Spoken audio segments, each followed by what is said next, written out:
વડોદરા ગ્રામ્ય જિલ્લામાં દારૂ જુગાર જેવી ગેરકાયદેસર પ્રવૃત્તિઓ પર કડક કાર્યવાહી કરવા પોલીસ દ્વારા ઓપરેશન પરાક્રમ અંતર્ગત સતત કાર્યવાહી કરવામાં આવી રહી છે।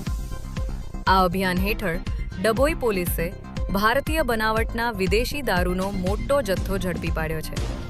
મળતી માહિતી મુજબ ડભોઈ પોલીસને બાતમી મળી હતી કે મહિન્દ્રા કંપનીની સફેદ રંગની XUV 500 registration number G J0K7895 ગાડીમાં વિદેશી દારૂનો જથ્થો ભરી છોટાઉદેપુર તરફથી ગોલા ગામડી થઈ ડભોઈ મારફતે વડોદરા તરફ લઈ જવાઈ રહ્યો છે।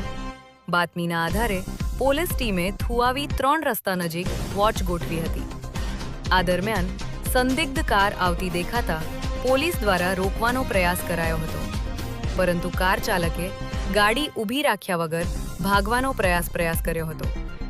પોલીસે પીછો કરતા કારવણ ખાનપુરા રોડ પર ગાડી મૂકી ચાલક ફરાર થઈ ગયો હતો।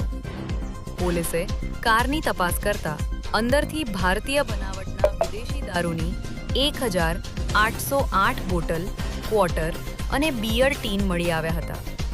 અંદાજે 6,60,184 રૂપિયાનો દારૂ તથા 4,50,000 રૂપિયાની XUV કાર મળી કુલ 11,10,184 રૂપિયાનો મુદ્દામાલ જપ્ત કરવામાં આવ્યો છે।